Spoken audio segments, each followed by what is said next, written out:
so. It's 9:30. Okay. Call the I'll meeting make to sure order. I'm doing before I leave.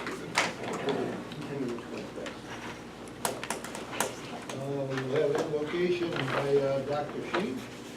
We pass those around, Mr. Oh, Seaver. Thank you. Heavenly Father, we ask for your guidance and support and assistance as we conduct this public business. Please help us to hold our personal concerns in check and respond always to the needs of those with fewer resources than we have ourselves. Pledge allegiance. I pledge allegiance to the flag of the United States of America and to the republic for which it stands, one nation, under God, indivisible, with liberty and justice for all. Okay. Roll call. Council form. Catherine D'Angelo, Here. Sid Blackwelder, Darryl Eichhoff, Here. Wilbur James, Here. Willie Jean Johnson, Marvin King, Here. Joseph Lazara, Here. Chuck Otwell, Here. Rob Sheehan, Here. Bernard Silverman, Here. Tyree Wilson. Here. Mr. Chairman, you have a quorum. Okay. And announcement of visitors. We have Suzanne, Yes, as one of our visitors. yes, Suzanne Harris, Georgetown County Public Transportation Advocate, League of Women Voters. We have to watch out. This is how Darryl started. Out on the outside, farming outside. May as well feed him and bring him to the table. Susan. Welcome. Are there any other visitors? There being none. Our board meetings are too boring. Do we have any public comment? Suzanne? I appreciate the job well done that I'm reading about in the paper, and I'm just thrilled with the progress that's being made. Thank you. Good, thank you. I paid her to say that. Checks on the mail, Suzanne. Thank you, I need it. There's no employee recognition at this today. Actually, I just want to make one point of recognition. We had kind of a rough week here at Coast RTA, and I think all of you are familiar with what's, Lynette's father passing, and we've been trying to support her, and of course she always shows up anyway, so it really exhibits the strength of the human spirit with Lynette. We also, No, her father. the board was not notified. We were not We notified. were not notified. We did not Oh, know. I'm sorry. Well, Roll it back, start over. yeah, you may not have heard that, but we also lost a driver over the weekend. Robert Montgomery, 6-year employee, passed away. Was he sick? I think he had been, and I don't know all the details about what happened this last episode, but Was he employed? he was employed here. I think he passed away on Saturday. The funeral's already happened. He was the older white guy. Yes, sir. So we hated to lose him, and so we're a little bit in mourning. So that we just want to recognize his contribution to our organization, and we'll miss him. If I may remind the board, we had him come last spring, if I'm not mistaken, because he had consistently worked throughout chemo when he had a previous battle with cancer. So we recognized him among some other employees last year, so you may remember having him at the board meeting. Brian, do the drivers, do they ride a consistent route? So would he have a route that his passengers would be aware of? Yes, and we had other drivers go out there who were driving that route. They had passengers sign a card. That's what I wondered, how, if we let them know. Yeah, we let them know. Okay. The drivers, we basically do run picks. So they get to pick their route via seniority. So sometimes things change, but once you make a pick, you're usually with that route for an extended period of time. Well, Lynette, our prayers go with you too. How old was your dad? 86. Been on this earth a while. So let's have a moment of silence for Lynette's father and our driver, Mr. Montgomery.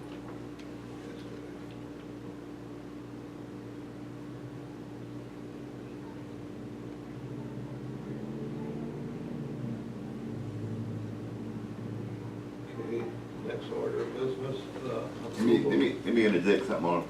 Lynette, we do appreciate the hard work that you do, and I was aware that your father passed. Somebody else mentioned to me, but you know, we all appreciate the hard work. I know that's why we didn't get notified, because there was so much going on.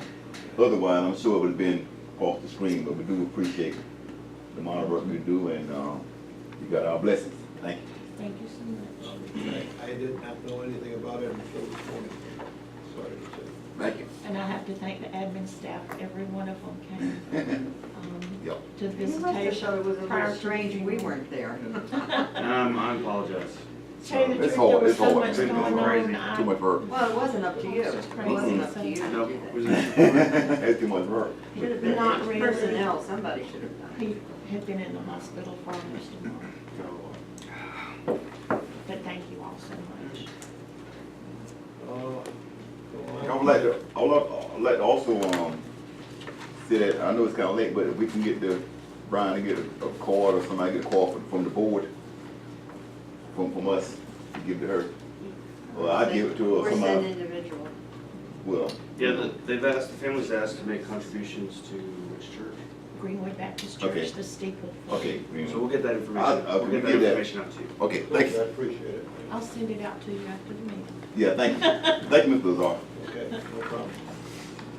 I'll have the approval of the minutes. Second. Is there any discussion about the minutes? There being none, vote for approval of the minutes. All in favor, say aye. Aye. Nay. Not approving it. There being none, the minutes are approved. All right. Service committee report. We have employee recognition. You already did that Oh, already. you already Yeah, did yeah, that? yeah, we're on number 8. Okay. Louis Jean's not here, so I'm on the committee. I have just, I know we've been working hard recently or lately about the service changes. One thing I'm wondering about the service changes, it's not on the website. I mean, I think it'd be a lot easier if we could tell these people, you know, there's a service change and go to the website and it's all right there, but it's not there. And I think that we have in the past and maybe are doing so now. They just got the information yesterday because of the final No, decision. we had a pop-up window that The comes pop-up up. was on the public meeting. It's still there and the public Right. meetings are over. Okay. Literally, 4:37 yesterday, I was sent final maps and changes that I immediately sent to IT. So everything was dispersed as soon as we received it. So it's is it gonna on be there now? It I'll wasn't on check. there this morning. Is it on there now? I don't know. I just saw Candace briefly in between, so. Okay. It's to be updated on our monitor out in the lobby, the Mhm. website, everywhere we're distributing the information. So- Well, we used to say, you know, that our passengers didn't have web access and they didn't have, you know, cell phones and all that, but they do. They Right. do. They're all, everyone is on the internet, on the telephone, on the bus, I mean. And we have planned updates too for the Facebook as well, now that we have it in JPEG format. Yeah. So they're rolling out. What's our web address? RideCoastRTA.com. Say again? RideCoastRTA.com. Ride. Even if you put Coast RTA. Yeah, it comes up. Yeah, it comes up. But, I mean, we need to be telling these people, you know, go to the website. I mean, they delivered me a phone book. HTC brought a phone book to my house. And I said, I don't even want this thing. I don't know why they do it. Oh, they do it. They Yeah. have them piled up in front of River Hills, in front of the door that high, and nobody picks them up. Yeah, And they yeah, everyone finally- goes to the. And they finally, we have to finally pay the trash man to come and get them. Yeah, it's a shame. Right now, what's on there is just simply the notice saying that public meetings are going to be. Yeah, that's over. And When you it's get that proposed pop-up route box changes. changed. It doesn't say anything's gonna happen come tomorrow. Right. Do we have our website posted on each bus?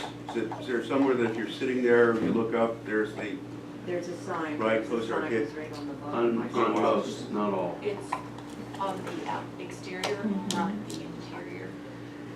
With the new dark buses, we are changing out the interior signage. We just had to wait to get the last round of buses. It would make more sense to put it on the interior, It does. frankly. Yeah, people That's sit where there you're with a cell sitting, phone. and you've got, 20 minutes or an hour to ride. Right. We could get those on there. We're having to override several of the interior signage, like even yesterday, it was brought to my attention that although it says no smoking, passengers are giving pushback, they don't consider vaping smoking.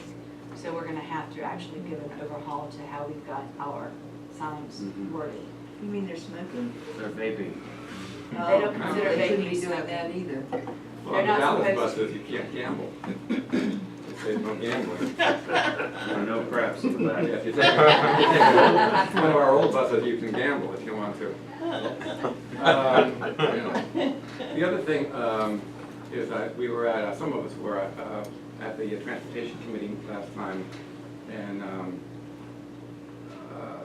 the chairman asked about a Bucksport route, and that's a great idea. I don't think it's in the cards right now, but have we given him any response? We haven't responded, but I do have a meeting down there in April, a public meeting. So I'll let him know. That's a Transportation Committee meeting, No, it's actually one of the, budget retreat. The community meeting. well, it's at their community meeting, and I'm invited actually by one of the folks who's running for Mr. Frazier's seat. But, it's a community meeting, I guess it's a regularly scheduled one, and we're now on that agenda, so I'll go down there and talk to him about it. Is that a city meeting or county? It's a Bucksport meeting. Just the county. Bucksport community meeting. I got approached by one of those candidates at a function, said he had met with you, they're very interested, Mr. Bellamy was the individual I That's his talked name, with. yeah. Was the problem that the bus is too big to make a turnaround in that community? That's center? part of it. There's also some running time issues, because you really get down in there, it takes a little while. There is a diversion off of 701 that we could do that gets us a mile closer to Bucksport. It's not too far away from the community center, maybe a half a mile from the community center. But yeah, the community center itself would be a good stop. Right, It's right. really difficult to turn around in there. We'd be backing. I think, Doing didn't stuff we like discuss that. this the last meeting we had? We Well, I'm only discussed discussing that we need to give him a response, that's all. Yeah. I mean, I don't know, I don't think it matters. I mean, I think it'd be a great place for a route, but I don't think we need a response. That's what we need. it. And also, as these routes are developing, getting bigger and bigger, we need more financial help Yeah. to do this. I mean, we can't just keep moving and making them bigger and bigger and not getting financed to finance it. Yes, What the- is the ridership? Can we put a smaller Any bus idea? down there instead of the large? No, it'll probably be small though, but Well, I mean, I don't know, I mean, we maybe get 3 or 4 people out of there every morning. come to On the, on the 16. they're buffing it out to 701 to catch the bus, or getting a ride out there. I don't know if we could generate more than that, I suppose we could. It has to be a big bus, because those buses are headed to Georgetown to run the 16 expresses, and they fill up. So, I mean, we're serving it with essentially deadhead routing for all intents and purposes. We do, our rural program, we're gonna talk about this a little bit later, but the rural program is sort of eroding. We're getting less funding this year, we took a pretty big hit, and we need to try to reverse that trend. So I wanna talk to you all a little bit about how we're gonna try to reverse that trend a little bit, but, we're not getting our full allocation of 5311 money because of our operating statistics. So it's a cart before the horse kind of thing. I have to generate the operating statistics in order to get the money. Right. So there's gonna have to be maybe a little bit of local investment in some rural service in order to start doing that. We got a call from the Representative Rice's office to look at possibly serving Loris. And I agree. I mean, that was in the NTD, not NTD, in the TDP update, is that we do need to increase our rural service and do some sort of commuter-based services from Loris and Aner and Andrews and those types of things. But they But we take don't- money, yeah, but we they don't- take we don't have money. money right Plus, now. we only picked up 2 people when we went to Lars. That's part of the county, and we need to go back to the county. Right. That's right, that's right. I want to suggest, Mr. Wilson, I want to back up what he just said, because if we do, Mr. Wilson, I mean cut you off, but if we do go back to the drawing board and highlight that we are reaching out to these areas that are interested in receiving service, the county should be able to put forth some more money. I mean, that could be a possibility. That's how I was thinking before he even asked that question. Well, the chairman asking for Bucksport service, or to look into Bucksport service, is a great opening for us to say, you know, that's a great idea, Mr. Chairman, and we need the dough. That's right. Yeah, And, we you know, know the same thing happens Places like with Bucksport can't give it. Lars is the Right. county. Right. So is Go to North, county. so is Right. North Myrtle Beach the county, and that's their story in North Myrtle Beach. They pay county tax, and the county should be paying for their service. That's been what I've gotten for the last 16 years. Well, same thing in Myrtle Beach. And so But that would be urban, wouldn't it? That'd be urban. That's part of the urban. Yeah, so- Plus, and Little River has but no service, and service- that's, and, you know, that's county as well. Service from Loris would work better if we had service Right, in it Myrtle would. Beach, North Myrtle Beach. Yes, You could right. have it. And so would Little you know, River. you've So got would a Little sort of order River, of it would operations go, issue. it would move all through there. Because Little River has all North Myrtle Beach schools except for one, for the primary school. It has all the other schools and has all the facilities out there. Well, I know in the current county budget, we're basically level funded in their discretionary budget at the moment. But we do need to have that discussion about, you know, some possible dedicated funding. And that may not happen in FY17, but we should start this conversation even, you know, for FY18. Who represents Lars on the county? I think it's a mistake to get dedicated funding mixed up with funding for added services. It makes us look goofy to their eyes. I can see why we would go that way, because ultimately that's where we want to be. But if we mention dedicated funding every time that we get a suggestion for a service change or a service expansion, I think we're just going to find people not mentioning it any longer. If there's a cost to get to Bucksport and to use that as a fixed stop service center and make it easier for people to then connect to the regular line, we should figure out what that cost is and try to, you know, put that out on the table. I don't disagree with you, but we're at the ceiling as far as their discretionary pot is concerned. We're not gonna get any more out of their discretionary budget. So they have to set aside other funding, and if it's operating costs that we're funding, Yeah, it's gotta be every year. so you're saying we're maxed out on their Yeah, discretionary? we're not gonna get any more discretionary. No, I see funding. what you mean. Yeah, I didn't follow that, that was Yeah. my. But But Yeah. what you do raise is a ask, you know, how to frame the ask type of question. Maybe we won't frame it in such that it's dedicated funding, but if they're gonna fund operations, it's gotta be an annual thing. It's not, it doesn't go away. Well, to flip it around, could they fund something to Bucksport that then flows to us? I mean, there are ways to sort of make that work, especially if you're going to talk to Bucksport, because their community center is pretty central location there. If there's a way that they can support Bucksport, who in turn can support us, you then may be able to get away under a different cap. Possibly.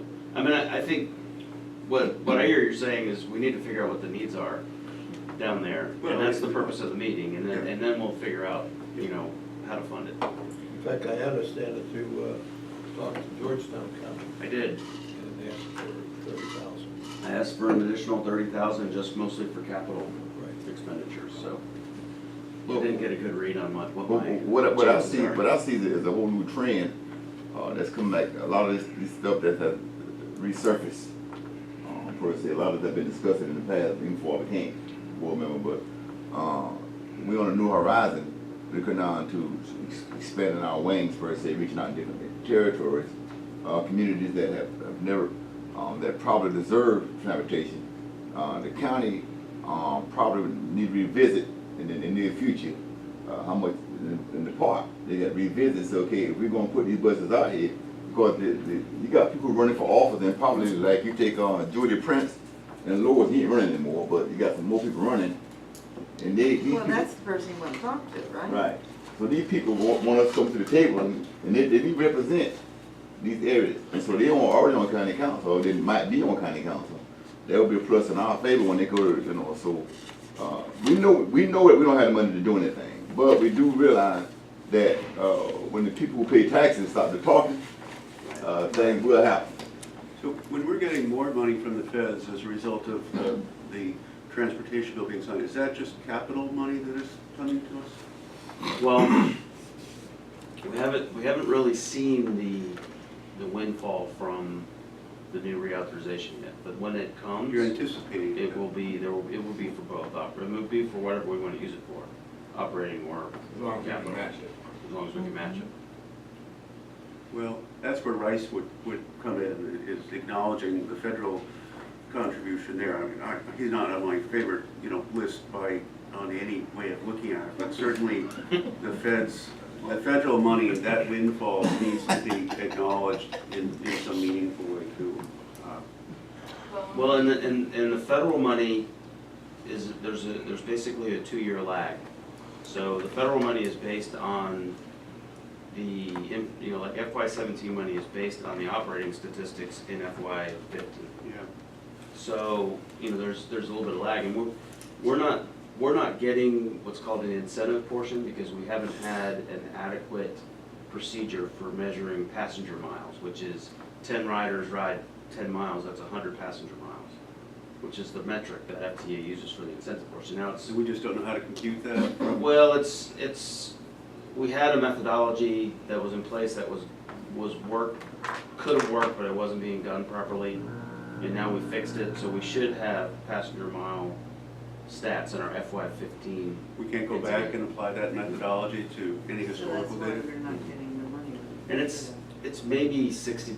I mean, it's not, it's 9% of 60% of, it's not a huge deal, so.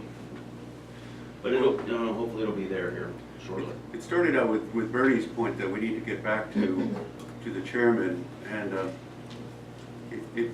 I understand it's a slippery slope that if every politician asks for something and you feel like you've got to jump to it, chairman of the county board that's funding us so much falls into somewhat of a different hierarchy in my mind. Yeah. Well, Mr. Silverman's right, we gotta respond, so I will get that out this week and let him know about the meeting and that we're, exploring our options. Also, there is another transportation committee meeting, and it's listed on the website, on the county website, as Wednesday the 12th. And the 12th is a Tuesday. So I'm not sure. They've been on Tuesday, so I'm assuming it's Tuesday. Sometimes they were on Thursday, too. Yeah, they've been around. Last time was on a Monday, so I don't Yeah. know that there's a day Well, of the if week. it's on a Wednesday, it would be the Wednesday of the committee meeting. So Oh. we need to deal with that. Brian, I got a question for you, before I And forget. I'll write to Pat and ask her that. I got a question, and Mr. Silver, I mean to And cut you then off, we know but what I it is, right? Yeah. I'm trying to figure out how to make some money here. The county, each representative have so much money in their district for recreation or some certain amount of money. $20,000. 20,000. Right, I mean, it's not a whole lot, but if you got a person who represent, either one of these areas, Lois represent Buzzville, could a portion of that, if it ain't but like 10,000, I'm just asking the question, could that be put towards coast? I don't think so. It Yeah, I can't? think it has to be No, done for. I was It has to asking, be yeah, I like don't a know, yeah. 501, whatever it is, Right. and it has to be vetted by admin committee. I think Okay. it's more like Red I Cross. got It you. is, that they give it out to people that I vote got for you. them. Okay. That's what they do. Okay. Well, we don't vote for 'em. I got Which I think is illegal. I'm trying to figure out something to win here. It doesn't seem like they do that. What about the fleet update?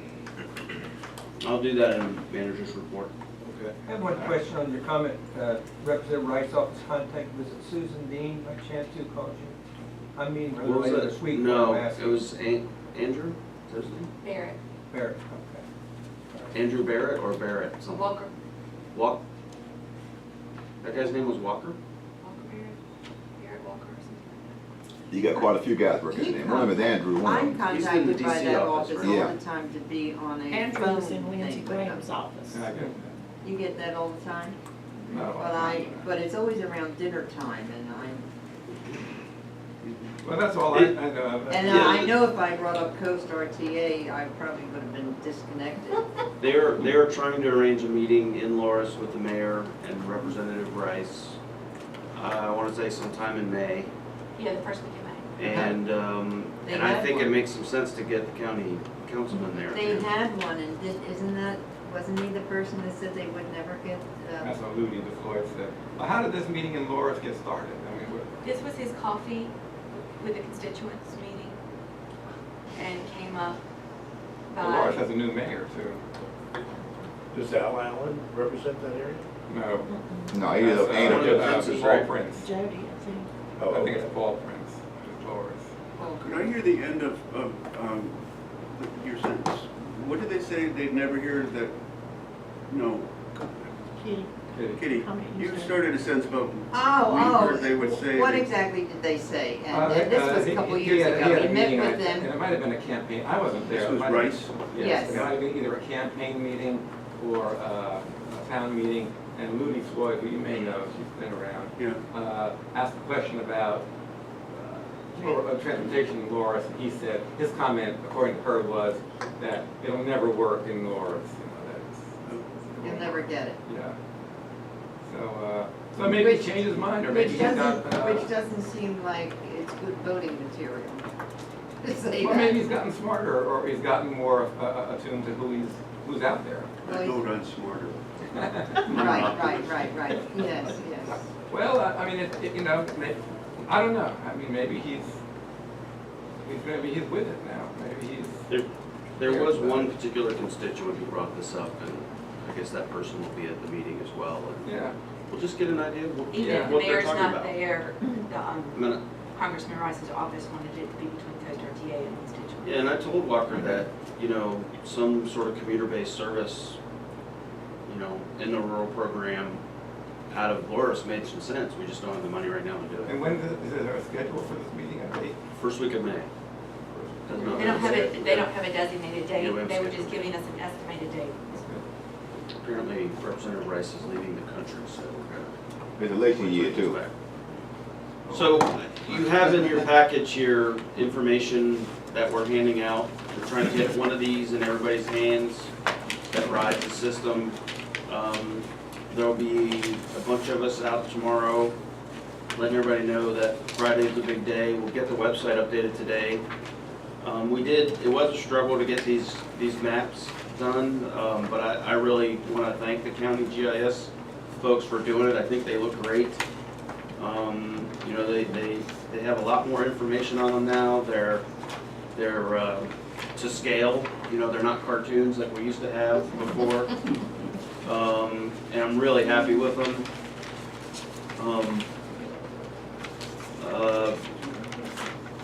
Oh, it's right, next one down. You know, we're trying, you know, there's a few, I guess, you might call them vernacular changes, but I want everybody to get used to Myrtle Beach being ground zero for the service. And if you're leaving Myrtle Beach, you're outbound. If you're going into Myrtle Beach, you're inbound. And so we get that sort of nomenclature back into the system so people understand, you know, where service is going. So now you have an inbound schedule and an outbound schedule. We're beginning the process of defining stops by putting stop locations both on the map, signified by a dot, but also listing them with the schedule. You know, when we get into down and dirty in the bus stop definition program, you know, some of these might slide around a little bit based on getting permits and that sort of thing, but you know, our drivers are ready to tell folks, you know, we're still doing the flag stop, we'll pick you up, but we're gonna also say, you know, in the future, it'd be really good if you could get us at this spot. So we're gonna start slowly training riders on how to access the system via a standard stop. Maps will be going in. You just won't be in by Friday, but maps are going in buses. Yeah, we're putting these up in the buses, we're gonna be out there handing them out. We just posted these at the transit center. They're gonna be posted out front here in the terminal. We'll get them on the website. These are impressive. How about the libraries? They're really, really nice. What? How about libraries? in the area? Library. post them at the library? Yeah, we have Andrew's library on 16? We have a list of distribution points. These are just our initial You mean flyers. for distributing these? Oh, okay, yeah. Yeah, I mean, this way, if somebody came into the library, they'd say, well, we understand. We'll have a stack at the. Welcome center. We'll have a stack at the Yeah, we are Welcome bringing enough to Center. get us through the first couple of weeks, and then by then we should have the gum pads that are gonna be easier for distribution. And what's the size of that? It's like 12 8. by 19. Okay, so picture this, a 12 by 19 gummed pad. So you could just strip off one system map from the pad. It'll have the map of the system on the front, color-coded routes, all the schedules on the back, fare information, everything like that. That will be handed out at the hotels and resorts. We'll use them on the regular system. And then these will basically go into a rider's guide. That will also have fare information, and it'll all be updated and hopefully be good for the foreseeable future as we try to be a little bit more Well, consistent. This way it gets out to the different areas. Is it expensive to put them on a smartphone? Somebody can flip on the route. Well, right now you have to go to our full website on your phone in order to get them. Yeah. We will have something on there In the on the future. app, once we get the app Right, developed. I was saying, it's probably easier for somebody on the phone to do it rather than read a piece of paper. Mhm. Well, and the other thing is, when you see the budget later on, we put some money in here to Yeah, yeah. a lot of the production here is Right. wasn't included in the first time around, so it's included now. I have a marketing question. Have we thought about, because I see all the hotels listed here, have we thought about approaching some of those hotels on the marketing side? We are there. I mean, we go there and give them materials and Mhm. that type of thing. That's sort of been ongoing, even That's before been I got going here. for years. Yeah. What about the opposite way, I mean, though, so as far as Rob, advertising dollars? Rob, Bringing in problem dollars is from them? getting the people that work the front desk, because there's such a turnover of people that they don't give out the information. The only place that they see any viability in the return on their investment would be with the entertainment shuttle, Okay. because they don't see the fact that their employees ride to work. That's one service that we provide and a benefit for them, but they don't see the viability in the service except for the entertainment shuttle, which is Memorial Day through Labor Day. So it's really more to go out to the destinations, because we're taking them from Ocean Boulevard. However, there are some who have ownership in the destinations, so that's an opportunity for us to look at once we have some additional data besides that survey that we took over Labor Day.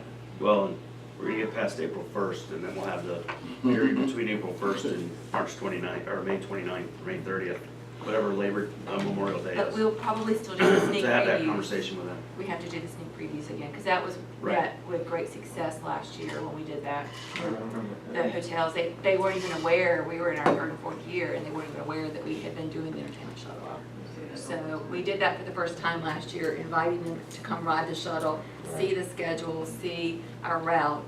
We had the ladies from the PRT Welcome Center come down as well, and then we kept them in our route maps and schedules all summer, because so many people from the north are asking questions about transportation when they come into the Welcome Center. The problem is the turnover. Yeah.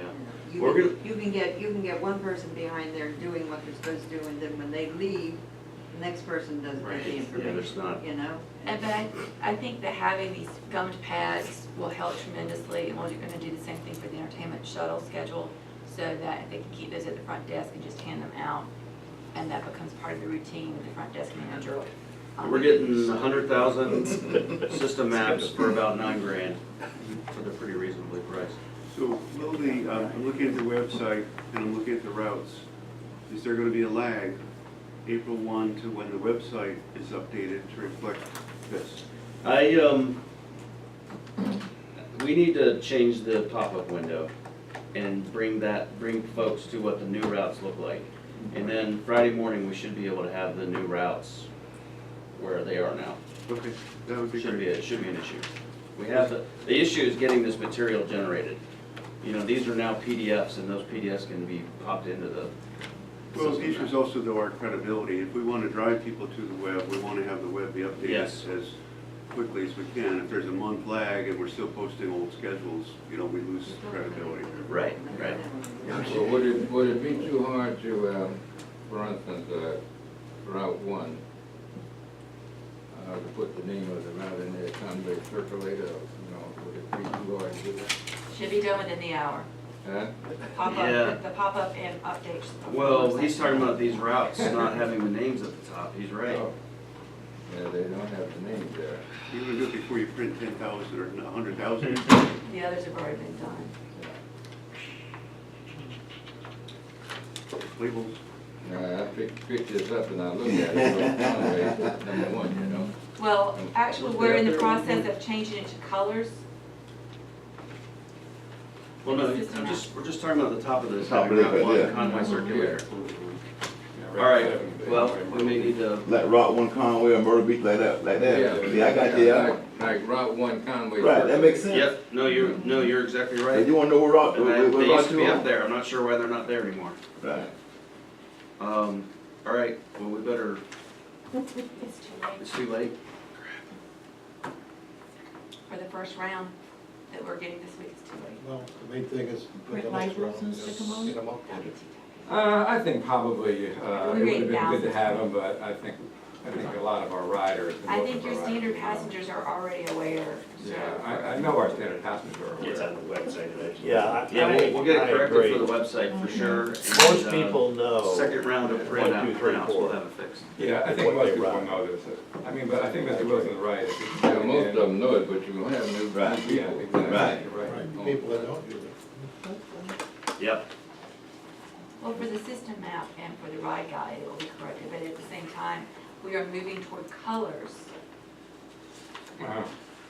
not just the route numbers. So Route 1 will be yellow route. Uh-huh. Route 7 will be the blue route, that kind of thing. Yeah, and people will they'll get to know that very So, quickly. right. And that's what they're accustomed to in other cities. Yeah. Yeah, but it's sort of a full court press. You give them a number, you give them a name, and you give them a color. Right. Anybody can equate the same route by any one of those three Yeah. Well, and the names. intention is to reverse out on the back for this system map. So like Route 7 will be in blue, Or we Route got 1 will be in yellow. this mistake has been made, it can be corrected, that's all that happens. Yep. With that. Yep, we'll fix it. Can't get around it. Corrections are. Good catch. Mr. Wilson, good catch. Very good, Mr. Wilson. Right, well, I look at it and I, Yeah, right. say, well, That's good. You got. I know what it is, but Yeah, not everyone. Someone else Yeah, might new not. people won't. Right, you need to make it easy for people. right. Agreed. I have a question. Go ahead. Even though I'm the accountant, I had my corner all day and add up numbers. Well, on Route 16, what do the dotted lines represent? Just means that's not done every trip, but you have to look at the schedule to see when those trips are occurring. Oh, yeah. Okay. So, That's it's good. not an all-day run. So like if you look at 16X, that whole thing is dotted because we only run 3 trips in the morning and 3 trips in the afternoon. So it's not a full-day schedule, so that's what the dotted lines indicate. 7X was corrected by the county, but not before these got into place. Well, while we're fixing things, why don't we put a legend that Yeah, explains you what need a it legend means? down there to tell, Yeah, that confused me when I saw that. It wasn't, it isn't readily apparent, I don't think. Right. Like I said, I wouldn't know what this dotted line means. It's on the system map. Huh? I just think it didn't get, I think you're pretty. well, it's on Well, this one. if you look at the back of 16, there's a big box there that talks about the rural service. And it probably should say that's what the dotted line indicates in there. Well, that or it should be in the face, I don't know. It's, yeah, either way, as long as it's somewhere. Yep. Yeah, like on the bottom of the back or something. Right. A lot of people don't think about anything, Yeah, we- First we- paragraph. and We that's should it. put just a box on that portion that says limited service, see schedule for trips, something like that. The problem with a small We public have no idea agency that was limited is service. that there are too few eyes that see things before it goes out the door. And I know when I used to work for the Ohio Board of Regents, we encountered the same kind of thing. We were putting out notices all of the time, and sometimes if only one set of eyes saw something on its way out the door, you ended up with this kind of Right.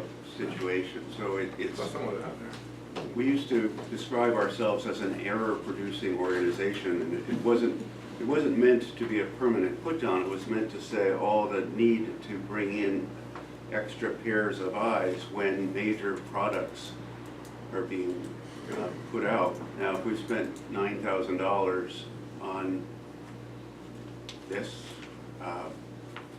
that's a major outlay, but you're about to tell us it wasn't in the budget. Well, we didn't spend that much on this. Oh, okay.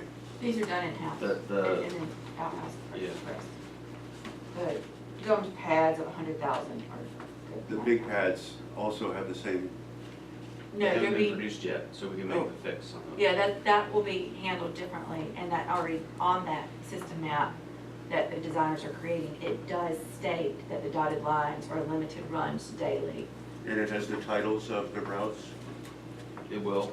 On the back, that's a little different situation on how they're doing the back, but it will have that. How many people go over these when they're done? I mean, do we have several people who maybe Yeah, I ride, think this is ride really the less bus of- who would know?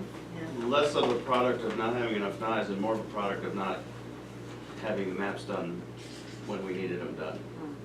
And then we were really at the mercy of the county on, and they really stepped up in the, this past couple of weeks. They But did GIS work for you. This is the initial printing of this packet, and we can fix it if we have to print more.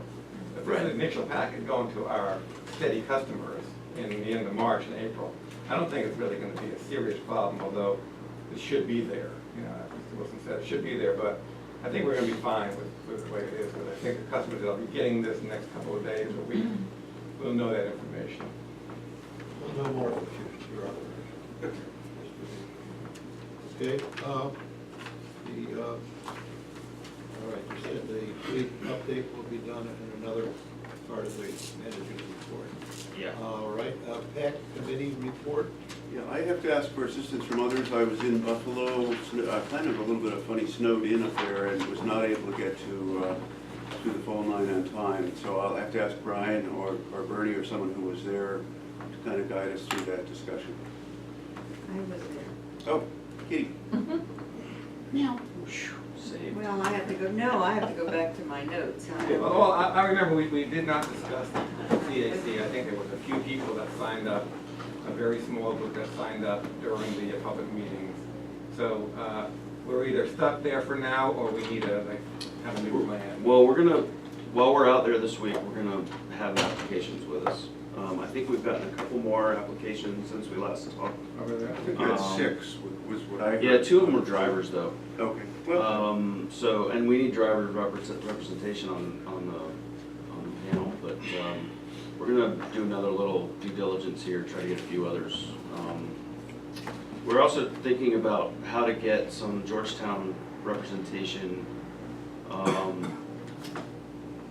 and we're contemplating possibly working with the COG to do video conferencing so that we can encourage their participation without the travel.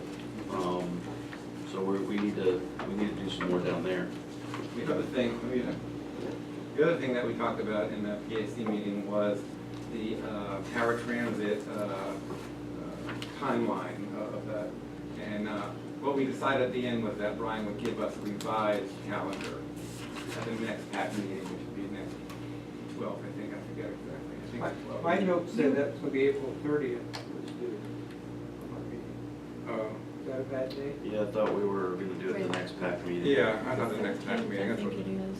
Well, no, I the video. just remember some confusion on the emails to when the next PAC meeting was. I think the next meetings are scheduled for the 12th. Yeah. So you got the schedule. It's on the They send the schedule. schedule. Okay. It's on the 12th. So, and that would be the day that Brian would give us a revised, more reasonable paratransit calendar that he can work with. For April 13th. Right. Okay. Well, and we still have made some progress. How many folks do we have identified for interviews? Well, I was initially given only a couple, and we had started that vetting process, and I had to go back to the drawing board, so now we have about half a dozen that I'm in the process of vetting. So I think I feel a little bit better with that scenario than I did on the first 2 that I was given, so that we can have some viable conversations on camera. Right. I'm a little confused. When we had the meeting last week, you called him. He's not even in the committee. I called Jerry. anybody I could, I just Oh, didn't okay, all have right. numbers, I apologize. I didn't know if you had I didn't have put my back list. on this. No, no, no, no, no, Okay. no. No, I was feeling guilty because Bernie and I had put together some of the advisory committee stuff, so that was why I was just trying to be sure that I was. Because on our committee, I think it's just, is it Sid? Oh, it's Sid, Yes, yeah. Just as- So that was just right, being with our all right. resources. That gave me great honor. Well, That kind of honor. But yeah, you're on the committee. I will call you. no, that wasn't it, that, because I didn't have the stuff that he has, because he was chairman. I believe also on the agenda was an update on the AVL project. Yes. And our review committee has made their recommendation on a consultant contractor to start that process. And we've actually, we're prepared to do a resolution here in a few minutes to Take one and pass it around. get your go-ahead with signing a contract with them. This is being passed out. Is Ride Systems, are they people that we have worked with on? Well, they're the same folks who did the system over at CCU. Oh, okay. So they've got a little bit of a track record here Yeah. locally. You'll see that their numbers are pretty small for what we asked them to do. The pricing is really what put them way ahead of, and they still have the capability for some of the other add-ons that we're talking about. And you'll see additional money in the budget to do some of those add-ons. Are they local? So, Do they have a local? I don't think so. What were the other competitors cost-wise like? Considerably higher. You want us to sign one of these? I don't have all of the evaluation data No, because I am no, I understand. I am the appellate, so I haven't looked at it on purpose. Yeah. But we can get that information. No, I was just curious. They were at least 50% less than their closest competitor. Route Match bid on it. Trying to think of some others. There's two others. There's a total of 4 bids, and Ride Systems has come out. I like their optional components. Yes. And what is their projected timeline? Do you recall that from their budget? Have that in here? I don't see it in here. It was like, it was pretty quick. We're thinking we'll have the app running by August 1st. That's pretty quick. Sure, you Let's don't want see. to put that off. You're too aggressive. You're too- Well, and the nice thing is it's turnkey. They're gonna run it. They're gonna do it. Yeah.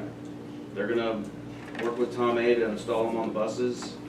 You know, we've got these, this option for a tablet that will help with, you know, that'll be on board that the driver can use, and they can use it for communication. You know, there'll be some like standard text that they can send to dispatch and things like that. Well, if we use some of their options here, Right.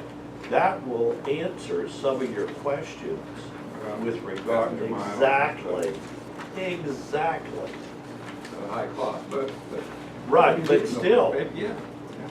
what, you know, we're not getting any accurate information now. Well, and, I mean, I think the real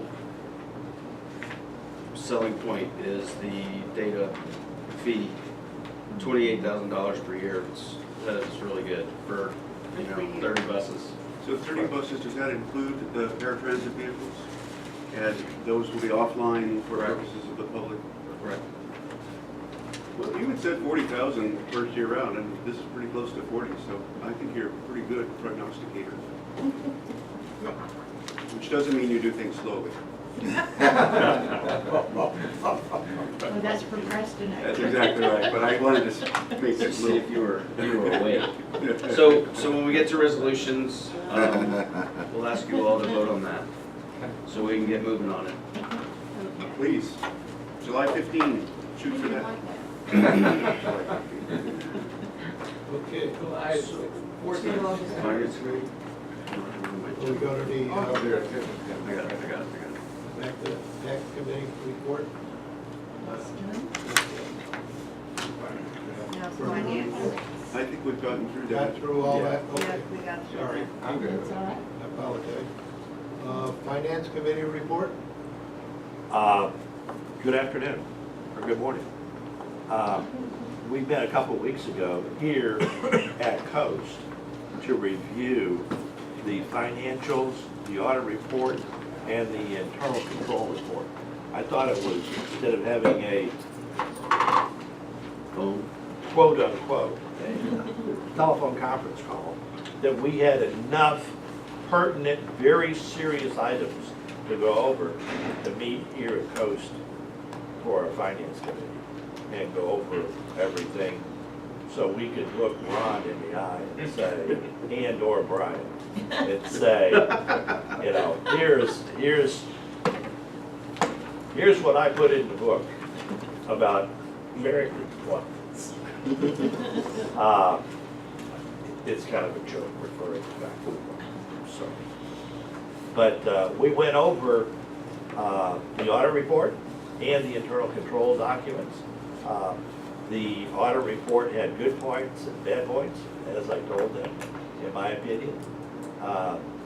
The internal control report, most of the things that were in there, in my opinion, we kind of already knew about. So, but again, per county council and some other entities that are stakeholders, I think it's very important that we did the internal control document. And that we need to get back to them and say that we've received it, we're implementing the changes that they suggested, things of that nature. So we do need to get back to them and say, indeed, you know, here's their recommendations, and that we're on top of it. Give them that warm, fuzzy feeling. Well, certainly the internal controls report I mentioned in the finance committee, like Mr. Otwell said, didn't really surprise us too much. It did, I mean, I guess the only one that I wasn't really expecting was the whole issue about the budgeting.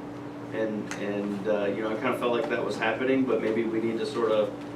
But again, we you know, discussed that, I think, Yeah. at length during the finance committee. Yeah. And we're correcting that.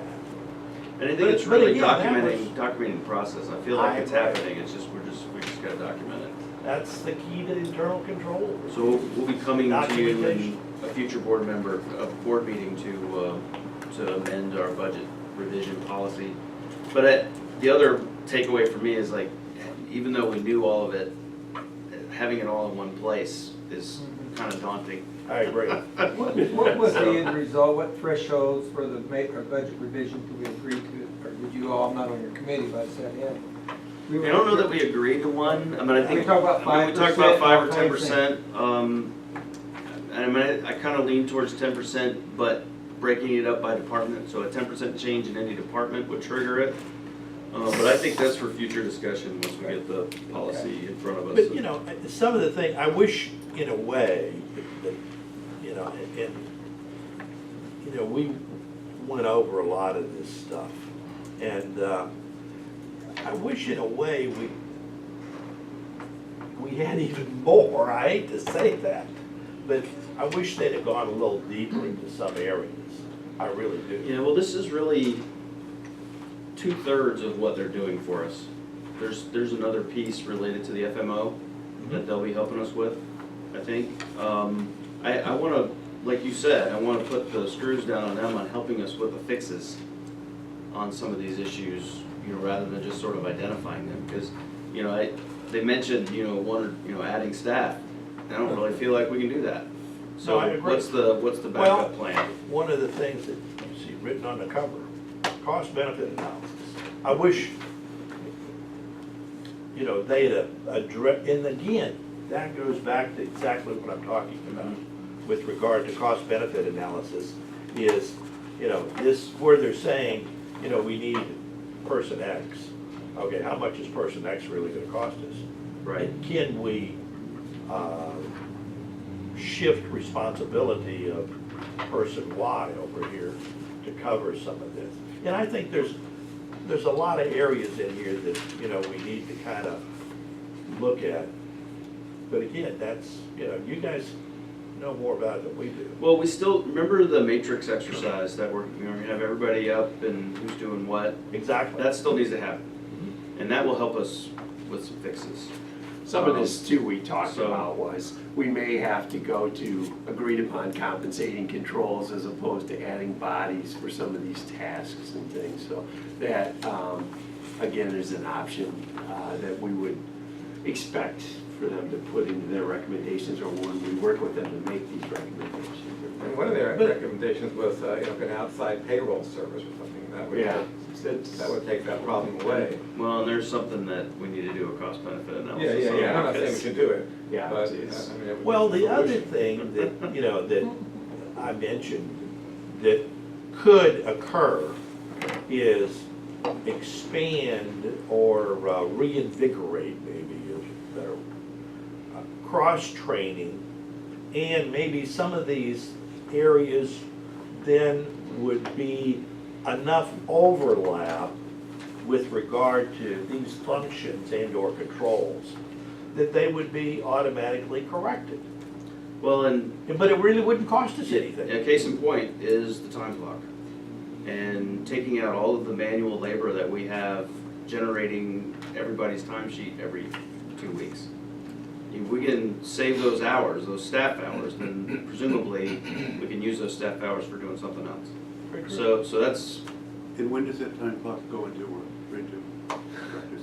It seems to be a moving target, we need to tighten it. Wait, Mention it, 'cause it feels that way from Tom, this. Yeah, yeah. Tom A is neck deep in getting destination signs squared away, and it's kind of, we've kind of dropped a lot of things to get ready for April 1st, so. Well, we had the SCDOT review was sandwiched in there too, and that was a 2-week prep exercise. Actually, the process itself was great, it went 2 days as opposed to 2 weeks, you know, the prior visit, 3 years back, so that worked out really So well. what takes so much time on the time clock? I mean, there's the hardware, and then is there like a software connection that's taking time, or training, or?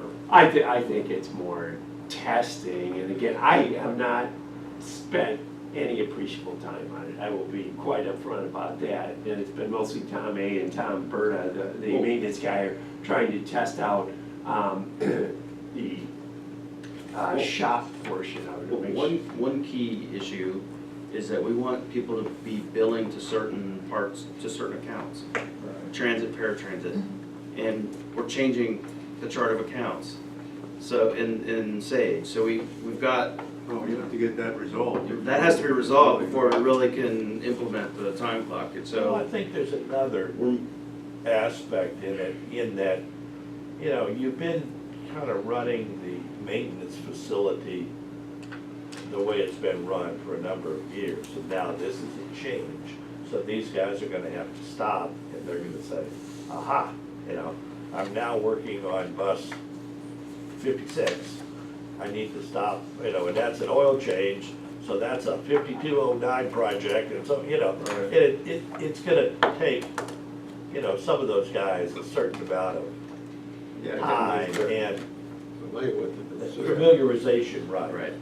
Well, is there And to anything in remember this, that they're supposed to be doing that. is there any internal control issue that they found that puts us out of compliance with FTA or DOT or the county funding agreement, anything like that?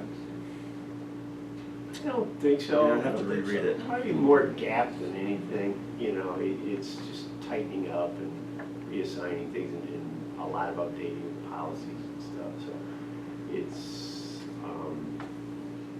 they're not I don't see them as difficult. Well, when the state fixes. just came and looked at cash handling, it didn't say Yeah. anything about it. Yeah. So we're getting down into the weeds, so I can't say definitively no, but I don't think they're major issues. I think the key is to respond to the thing, but put the emphasis on moving forward and demonstrating that we changed the procedure significantly, but the documentation of the changes hasn't happened yet, so. But their state was aware of it and interested in what we Yeah, we were gave doing. this to the state. Yeah. I think one of the things that were kind of, you know, did everybody get this, first of all? Along with, you know, the audit. Right. You know, this is exciting. But I think one of the things that they're looking for, in kind of reading in here, is they want to make sure everything is documented.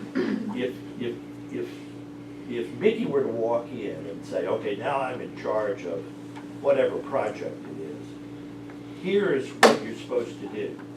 And you have to realize, Coast is, you have 70 employees, roughly.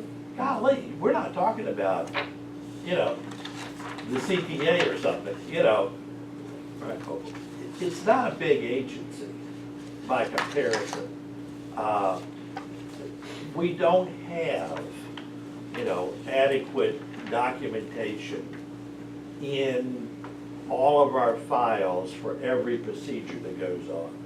And that's kind of one of the things they're suggesting, I think. And that's, again, that kind of goes back to, you know, almost a cost benefit. Well, and they measure, I mean, they mention a lot of procedures showing up in our policies. So, you know, policies get a little bit shorter, procedures get a little bit longer, but that, I mean, that's gonna take some time to Exactly, hammer out. exactly. And we don't have a dedicated policy writer. Yeah. My read was we have Lynette doing too much. Yeah, she keeps something in her, Yeah, Well, part of it too is I the, made that abundantly clear over the weekend. I was like, man, I do not have redundancy for you. It's like I felt bad writing that text. part of what will help too is we're trying to streamline and simplify these procedures as well, so hopefully some of them will go away. I mean, we don't need documentation of antiquated processes that we're just gonna call out anyway, so Right. that's why we're looking to Yeah, they fix should it, streamline then document it. They should make them all shorter, basically. So. It should. But again, you know, what you said, you know, Brian, that, you know, this is the first 2/3 or so. You know, maybe what we could do, but I don't know what the cost would be, you know, is in the second third, maybe they would have some things that we could piggyback off, some suggestions. I don't know what they're, Well, they're gonna help us through the matrix process, and then they're gonna help us get set up for FMO. So I think there's a lot of opportunity in there. So maybe this is half of what they're doing for us. I mean, we haven't gotten a bill from them yet, have we? No. They're neck deep at tax season.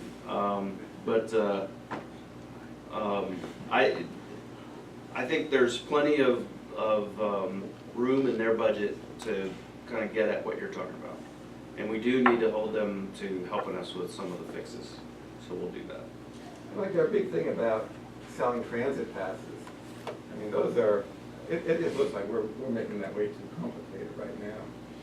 Yeah, well, we need to put a cash register up there, and I think it's solved, Yeah. to be honest with you. Yeah, I think So, they'll, yeah. and that's what we'll do. 2 or but 3 it's- pages, you know, That's- that's solved with one exercise. I think we got a price, $789 for a small, got a tablet and a cash drawer. So we'll just get that done. It's just a matter of keeping a sequential log of the denominations and the sales and tying it back, you know, to the cash Yeah. register. What bugs me is that they had $100 in float for change and they weren't using it. Yeah. It's like, so you gotta have exact change for a pass.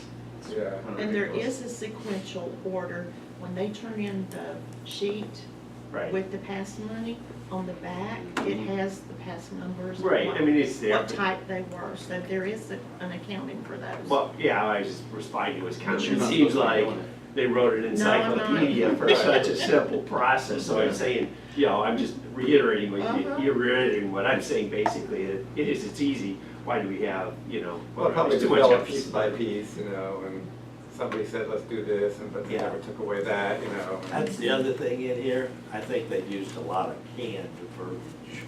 Yeah. Well, I thought we'd have their program, their computer program. Exactly. I think that basically is all I have for the finance. Yeah, so let's, if you all will indulge me, let's talk about budget, because that was sort of part of that discussion as well. I have a draft budget for you. You have to have your magnifying glass. And I'll kind of work this in with the manager's report if you don't mind. Okay, well, I'd like to take a 5-minute break. Okay? That's fine, that'll help me get, I can get this thing set up. Okay, that's good. Fine. It's 10:35 or 10:40. With all the bushes and the trees. First thing I want to say about this, Dr. Keene, under no circumstances are you allowed to find any mathematical issues with this one. Take my You glasses see off. in big letters, it says draft, okay? So this is still a work in progress. Some key points to make. You'll see at the bottom of the local funds column that, we're basically back to a point where we need 96,000 from FY17 local funds in order to pull this off. Go slow, tell us where we are. Second gray column from the left, kind of, Oh, yeah. Ray? Okay. Got it, 9608. so we're over budget on local funds right now. This second grade So, I guess the best way to talk about this is, why don't I do this? I'm going to, yeah, if you don't mind. That's like needs to balance out. Well, didn't we start at 20,000 for that, or 30? We started high, went down. Well, it was at 230 at one point. Right, And so so we're like 30. we're back on it. But if you look at the board here, this is basically a redo of the February, amount income statement.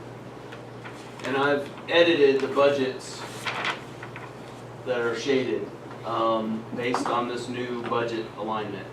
And things I've picked up are, I've got a better handle on how things are from a salaries perspective. How much overtime we're really running, how much overtime we really need.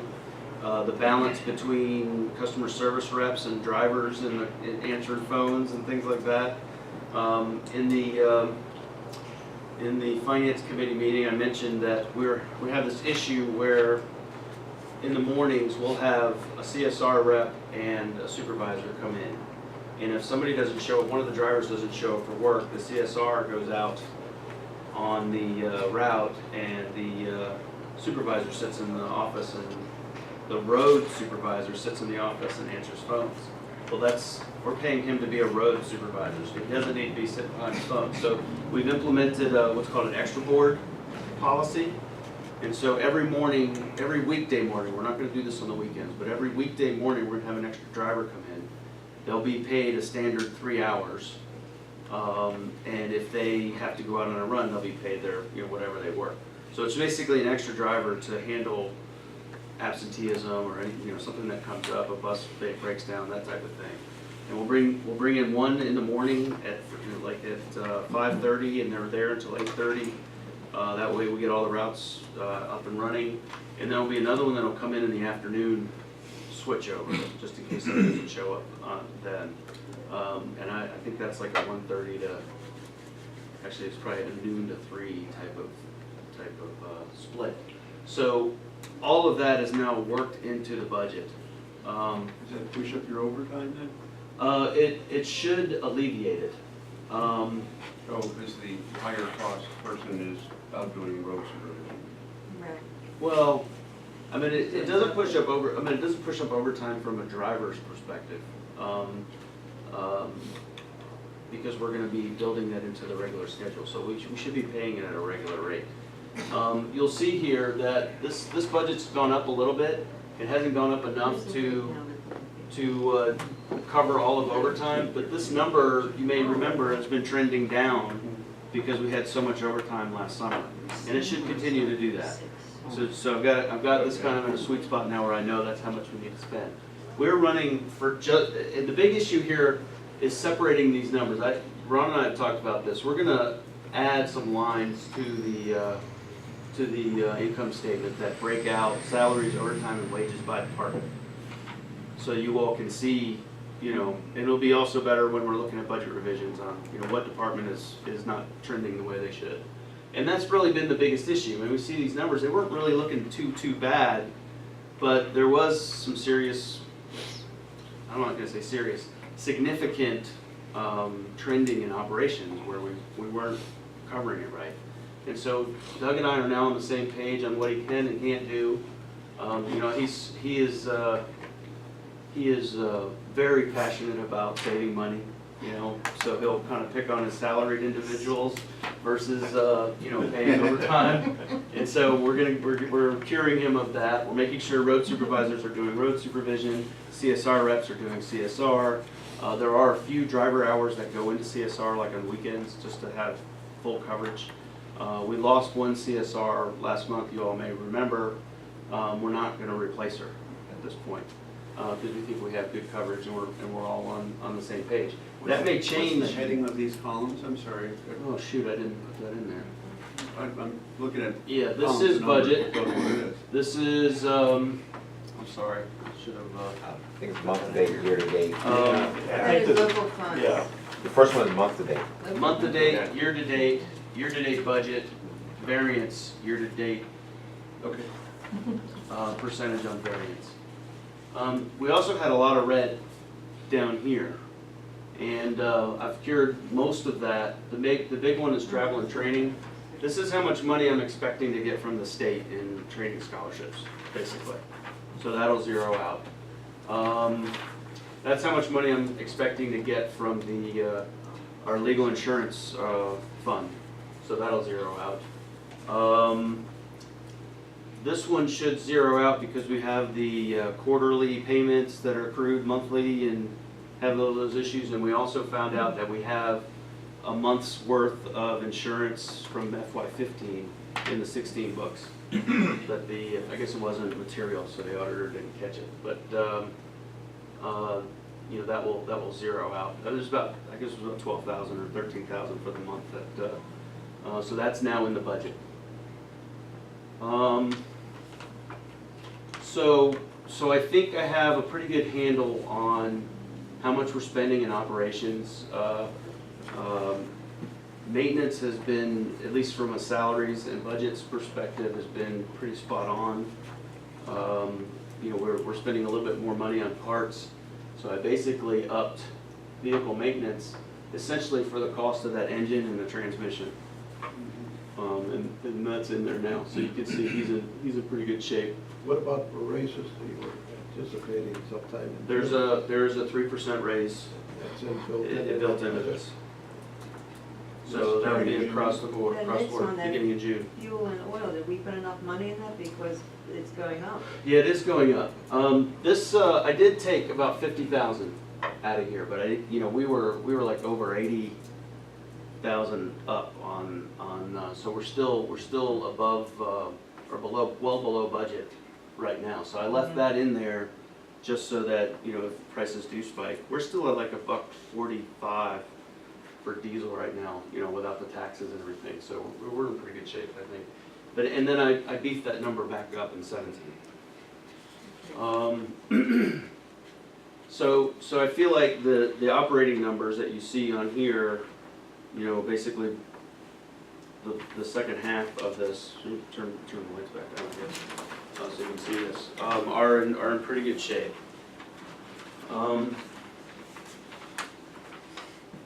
We still have a little bit of work to do on, you know, on all of the capital projects. And then my top priorities are getting this AVL system running. You'll see I have 80,000 in here, so we might be able to move that around a little bit. The bus stop sign implementation program is really important. The feasibility study is really important for the facility and the replacing the ACs on the trolleys. What is that gonna be done again? AVO, I'm looking at 63,000. What am I missing? You're on, You're on the other page. First column. Under expenses. 75? Says telephone, AVO. Oh, you're down at the bottom. That's for the data package. Oh, that's the package. That's the itself. data Okay. package. The actual capital outlay is up top. There's the, I see, okay. I'm In gonna- the that's 80. good. Yep. So, you know, like, this information, I still need to massage this, so that'll actually help us if I pull that number down a little bit. Now, one thing I wanna talk about is on the feasibility studies, you'll see in the notes under local funds, South Carolina toll credits. In my conversation with the state last week, Johnny Manwike basically told me to pick a project and that they would help us for local match by using toll credits. Now, what that means is, anybody familiar with what those are? Essentially, these are highway projects that the state has completed using toll funds. I didn't even know we had any toll booths in South Carolina. They were Yeah, there's one oh, by there is? Greenville. Yeah. So the state has about $20 million in toll credits, Just from that one toll booth? just from, There's a couple of them in the state. so basically what it is they have all these projects that were solely funded with state money. Right. All right, so the feds allow you to take credit for that and use those credits for local match on other projects, other federal projects, okay? And the only issue is it's not real money. So you're essentially sizing your project with all federal funds, and then you're using these toll credits to say, I've satisfied my match, okay? Monopoly money. So it is a little bit of monopoly money, but he said he thought we could get one project. That's my pet project. How much you think we would get? Well, we're gonna get $200,000 to do the project in federal money, and so that's essentially $50,000 in credits. So it's not $50,000, but it's $50,000 in credits that we can use. So it's, So so what the project huge is help. this? That's gonna be the facility feasibility study, Oh, okay. which is going into my grant as we speak. We're working Wow. on getting that squared away so we can get started How on do you that. find out all these things we never knew before? I tell you have all these ins. Got the right end. Well, I've actually had some experience with toll credits in Texas, so I understand how they work. It's just a matter of getting the state DOT to Approve it. help you use them. So, and I'm gonna go for a 2-year deal on that, so we can do some further due diligence on the facility next year, you know, whether we're doing environmental or some design or whatever. Put some toll booths on 501, we wouldn't have so much, we wouldn't have Oh, so much somebody will on call there. them in. Fix the What- road. What's the source of money for the signage project? The signage project is facility money. It's, this is the grant award that we actually originally asked for $250,000 from the state. They gave us $100,000. So I'm now augmenting that with the 5307 money. So now it's a urban and a rural project, which makes some sense. But we had to put in some local match for that. Explain to me. Okay. Well, the big hit, and the biggest reason why we have this $96,000 in overrun down here at the bottom is we lost a ton of money on our 5311 program, which I mentioned at Finance Committee. There's 2 reasons why we lost money. One, our operating statistics are a little lower. That's probably 20% of the reduction. 80% of the reduction is they took 5311 is divided into, it's so complicated, it's ridiculous. 5311 is divided, at the state level, is divided into the rural program, an inner city program, and a tribal program, okay? And there's about 10 million, 1.5 million, 1.5 million, let's say, roughly, in those pots. Last year, the 1.5 and the inner city money was commingled, they got an exemption, and they were able to put it into the 5311, the rural funding program. So there was $1.5 million available statewide that they don't have this year, because they didn't get that exemption this year. So that, everybody's dropped as a result. The inner city program, to me, something like Loris to North Myrtle Beach or something like that, ought to qualify under the inner city program. That's not how they're using it. They use it for, you know, these are basically, they give it to the southeastern stages and the Greyhounds of the world for buses. You're saying intercity. Intercity. not intercity. Okay. Intercity. Thank you. Yeah. So that's just, you know, for debate with the state in future years. But only 1/4 of the reduction of 5311 is gonna affect us in this budget. Only that first 3 months of it. Right. That's not really my question. That's a good point. Because it's just 1/4 of this year.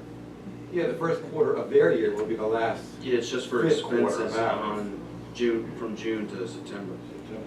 So, but it was still pretty substantial.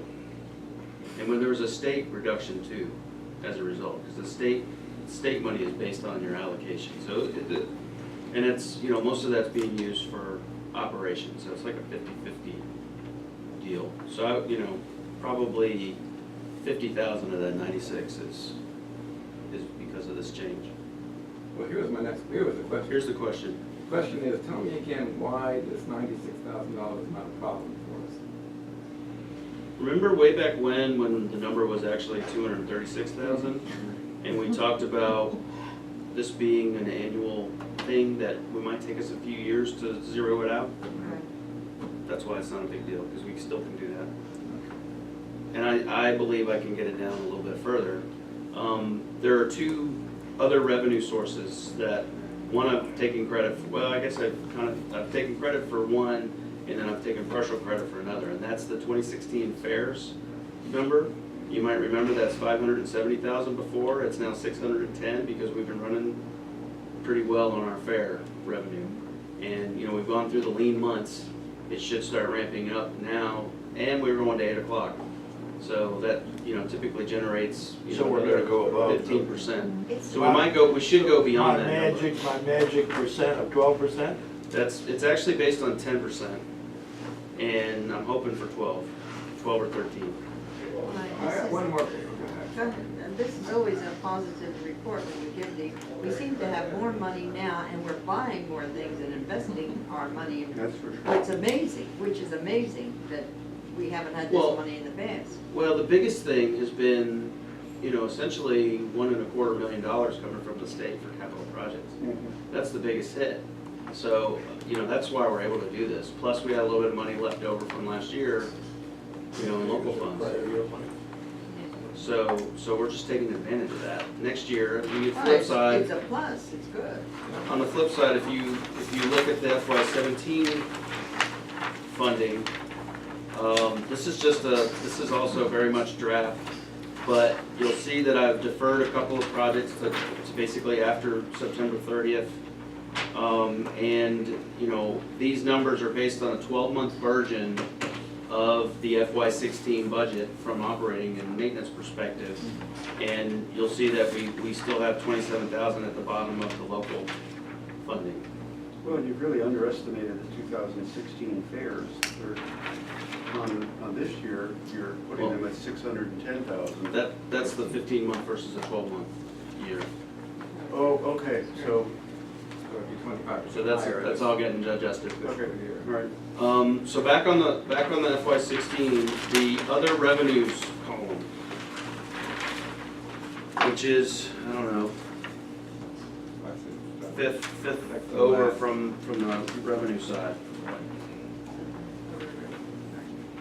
I'm trying to remember what's in there. There is 15,000 from the legal fund on legal services. There is 15,000 in advertising, but what did you say that we're actually at like 21,000 for the year? Yeah. So I need to fix that number. We've got 21,000 in revenue for that. I've asked Myrtle Beach for 30. I've asked Georgetown County for 30. I think we need to ask Horry County for 40,000. So a lot of that's not in the 50,000, but you know, that's where I think we'll finish, and hopefully we'll get some more out of these requests. We also have 10,000 in bus disposals, and that was light, wasn't it? What'd you tell me that was? Bus disposal is 12,003 so far. So that's actually 12,000, and we still have 5 more to dispose of. So How many we've got disposed of so far? we have, you've got the 16 back in June. You've got 5 that are in the process of leaving the yard as we speak. I think 3 of them are gone, 2 more are coming, and then we'll have 5 more once we get the dart buses all up and running. Are they being auctioned off or are they, GovDeals.com. okay. So we'll notify you, when they're up if you want to bid on one. I got enough trolley on, I don't need any more. The old trolleys are gone. So we've got 3 trolleys that we're gonna probably do some refurbishment work on. What about the And we need to think about putting a trolley into our capital program and buying one. What about the air conditioning? When's that gonna be finished? Air conditioning should happen in sometime between now and Memorial Day. So, and that's And in who there. does that? Have we purchased the We unit? we don't do it ourselves. No, this You're is- gonna put the top unit in. Yeah, we're gonna put an RV unit in 2 Yeah. of them, and then one of them we're just gonna upgrade the existing system. But who does it? 2 different vendors. We haven't selected a vendor on the RV, but we've got kind of ballpark numbers from Coachworks. Oh, okay. And then, well, we will do an RFP. How long a process is that taking? They come here for 2 or 3 days and knock it out. So it should happen. We got it, we haven't received it yet, but we've paid for and purchased we purchased the engine from Dart, so it should be here any day. And that'll help us get the yellow buses all rolling. We got 2 or 3 down right now, so we've got to get those straight. And it's coming with the cradle, the engine cradle, which is the other reason why the other one's down. Are these new ones painted that we just got? Are they painted yet? They have the stripes. Oh, they do? Yeah, I mean, they're not painted, they're stickers. That's what I mean, stripes. Yeah. When is the legislative thing happening on the color of the bus? I went and spoke. I don't know that it went that well. We have other strategies, like Charleston has 5 of these buses, they don't want to repaint them either. So we've got a little bit of groundswell on support. Michelle's actually doing a great job kind of working that out. I think she and Duckworth are gonna work on Mr. Lazarus to come up with some comments, stuff like that. If they get enough, they're not gonna do anything, they're just gonna let it sit. And I'm getting the high sign from my public information officer that we're just exploring our options. So, we're working on it. We're working on it. One last thing on the budget I want to talk about, and it's this chart, which is really ugly, but I just did it this morning. Remember we talked about this issue with the eroding rural funding? Well, the way we've been splitting our costs and revenue has been basically on service miles and hours. So we have, these numbers are pretty rounded up, so I did a little example, but we do a 65 urban, 35% rural split on all our costs. So 65% of our stuff goes to 5307, 35% goes to 5311, and we get reimbursed. We also split our revenues. So this is basically split the same way, which is, you can do it this way, and for us it makes some sense. And so if we had $1 million in operating cost, and let me turn off the lights, would it be easier to see this? And 100,000 in revenue, so it's only 10% fare box recovery, Mr. Rockwell, sorry about that. You take your total operating cost and you net out your 65,000 in revenue, and that's what you base your operating draw on. So we get 50% money on operations, so we would get $292,500 from 5307 and $157,000 change from 5311. We are going to change our splits. The operating costs will remain the same because that's based on miles and hours. But now we're going to apply our revenue by ridership because we have some high ridership, on the rural side actually. So this is going to shade the revenue side to the rural system, and we'll be putting more of our ridership on the rural system. The biggest reason is 16X has the second highest ridership in the system. All right, and it's on a completely rural route. All right, so this, both of these are completely legal. They just, you can do either one. You can base everything on your service, or you can base it. You can split it up and base this on where the people are actually boarding. Yes, sir. 16X has the second, is that miles or? Ridership, boarding. Ridership. God, that's just We fill those buses up every trip. But it's peak hour service. No, I understand. But yeah, those 3 buses do just as well, you know, just a little bit less than 7. So, and we can apply the ridership and the revenue, you know, we get the revenue based on the ridership.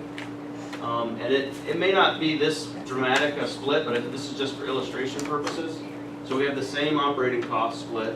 We reallocate our revenues, our fare box revenues. And so this is 650 minus the 55,000. This is the 350 minus the 45,000. You'll see that we get the same amount of money, but these numbers have changed.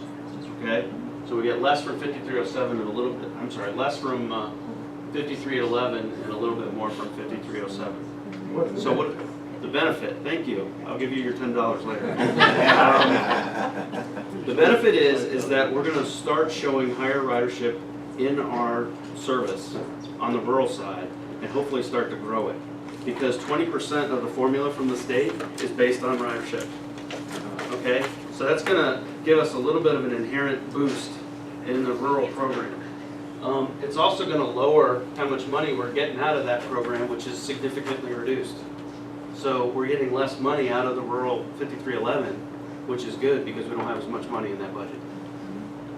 So that's why we're doing it. And so I don't have the actual, you know, we got to work on what the split's actually going to be, but it's just a way to help try to get it going in the other direction. So It's one of those times I'd say, whatever. I'm taking I the just faith wanted- that this is a good thing. Well, I appreciate that, but I mean, I think what this really does illustrate is how complicated our little system is. Yeah, yeah. And you know, this was I was gonna do bar graphs or whatever, but I didn't ran out of time this morning. You should explain this to the councils. Well, you're lighting up the Because, prospect yeah, of this. because, It looks like a good thing. because when they have, when council members have come on board as a board member, they had no idea what we were talking about, and they had no idea the things that we had to jump through, the hoops we had to jump through to get what we get, you know. No, this is a really good play though, because you're just setting the groundwork and the foundation for increasing your future grant funding overall. So you won't see the immediate benefit, but a year or two down the road, you know, when we have the higher rural percentage, we'll get a significant bump. It's better leverage, put it that way. And this may surprise you all, but we're gonna start basing this split on actual miles an hour on a monthly basis. Okay? You know, we got dinged in the audit about having all of our costs from the month in one package and Right. using that to generate our draw. But we're also gonna do it based on what the urban-rural split is actually for that month, and it changes from month to month. If you have, say you have a road service call on a 16X where you've got to spend some maintenance dollars to go down and pick up a bus, those types of things ought to be charged to the rural program, and you know, those types of things. So we'll be isolating those costs on a monthly basis. You know, so that, you know, and we're incurring miles to go catch that bus. You know, go. You have any plan sharing the split cost revenue as well as the toll credits with the county at some future time? Reason to bring it, to me, it just, it reinforces the fact with your presence, things are much better than they ever were before. I mean, it's a pat on the back, but I know it just reassures them. I mean, Mr. Vaught especially is, he's on board with where we're headed. Oh, yeah. Just, if you have an opportunity down the road, I think that's just another thing to show that your rival things to turn directions. I appreciate it. When he sat here, he was not as on to us as what he is down there. And it's very important for us to have him down there on. Right. Well, it looks like an innovative, you know, new idea, so we hadn't done it before, maybe it'll work, you know. The trick will be implementing the procedure so that we can do that on a monthly basis. It's kind of going in the opposite direction of where we were headed before. You know, I wanted to just do one for the year, but it's more accurate, and it'll also automatically adjust when we implement the entertainment shuttle, for instance, because the urban rural split will go down for the summer months. It's just be more accurate, and like Ron said, over the course of the next several years, we'll have much more accurate budgeting associated with that, so. Do we have a way to collect all this data without some onerous, person doing it? We're collecting it already. Well, I So- think your AVL system will aid that also. It will eventually. We have to define stops and then add an automatic passenger counter, but yes, it will. I think the first whistle we'll buy off of this AVL thing will be the stop enunciators. Because we're out of compliance with ADA without that.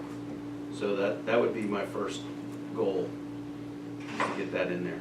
So we'll, That's an add-on.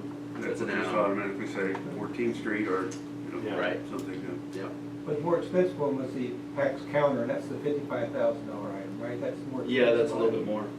But and it doesn't make any sense to buy that until we actually have stop locations. Why are we out of compliance when the bus drivers could say the same thing? Well, they just don't. It's hard to get them to do it, Oh, okay. That's something we'll catch on a secret shopper thing when we get to that. They think it's beneath, They think what? they think it's beneath them, they used to. There are some that do some stops. Some will do, Conway Hospital, Yeah. Especially if they know that if someone says, I don't know where I'm going, can you let me off Yeah. at Conway Hospital, they will do that. Right. More often than It's not. interesting. I've not known that cultural thing. So, Yeah, I'm not sure it's beneath them, I don't know that, but Well, they don't do it. Just have to I get can it tell you to that. happen. they don't feel they have to, they don't feel they have to. They don't do They're it. driving the bus and, they're getting you there safely and they feel that they don't have to do this. I had one person on the entertainment bus. I asked him a question, he explained it to me 3 times, I still didn't understand what he was talking about, where I got off to go wherever I wanted to go, along the ocean. Well, we should require them to do it if we. well, and technically they are. It's just not done consistently. I think some probably do. You get into habits of not doing it, and we need to change those habits. You're right, but They don't do it to make me happy, I'll tell you that. no, they don't care about you being happy. What's the cost of that feature then? I don't know. I'll have it in the budget though, at least for FY17 at the latest. It couldn't be much. It's not I mean, much. it's already digitized, just put a voice recorder in there. And when the AVL trips it, Yeah. it announces it. Well, a lot of them do Yeah, in some that's other great. cities, you'll stop at 5th Street, and they'll say, next stop, 10th Street, 10th Street, you get it. Yeah. Arriving 10th Street, next stop, 20th. That's what they do in And Europe, that- plus they have Right. signage Yeah, just at the top, yeah. they exchange. And the announcement, that will be the announcement, this stop, such and such, next stop, such and such, and that will be the announcement, to give people a warning. It's $35 per vehicle per month, $12,600 per year. It's For the worth it. operating piece of it, the It's- capitals. It's worth it for the PR that's We'll see, we'll get them on board and see where we're headed and then go from there. Depends how garbled it comes out too. Sometimes you're on these things and Well- you can't say what they just said. And if you're doing it right, you want like a sign at the front of the bus that actually Yeah.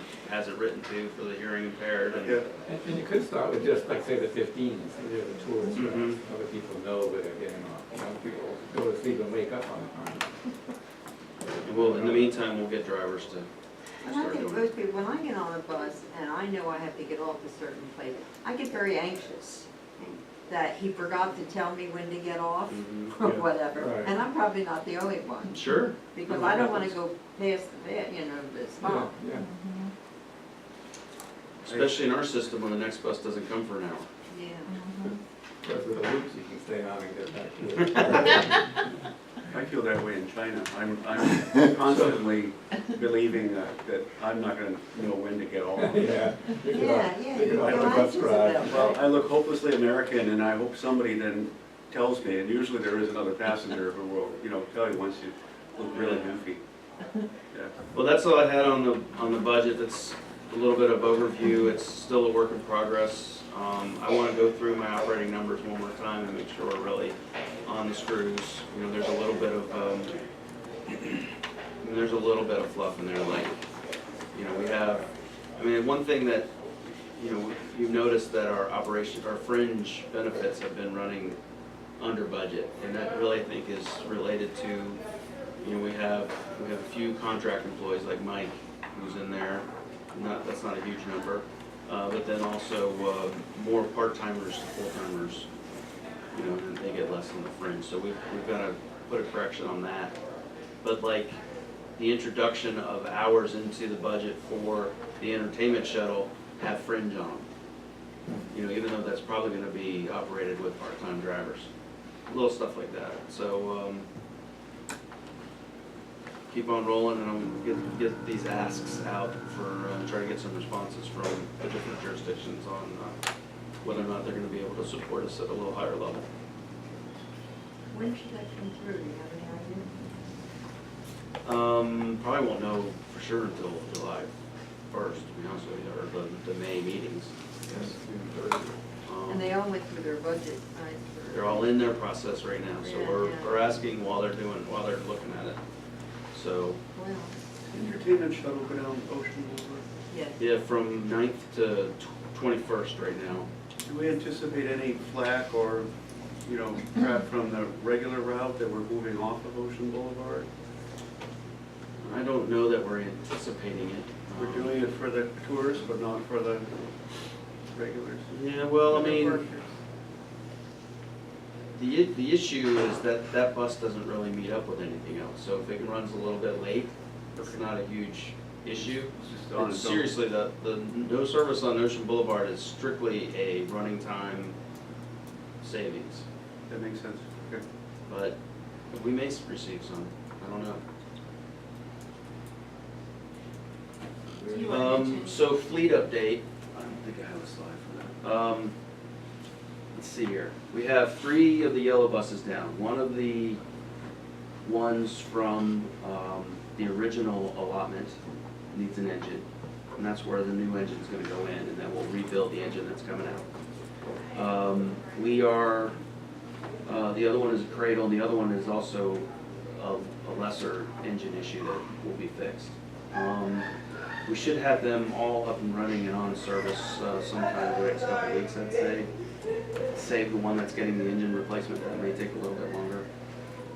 We're having some issues with the Eldorados, which are, one of them is the Patriots Point bus. There's two of those in the system.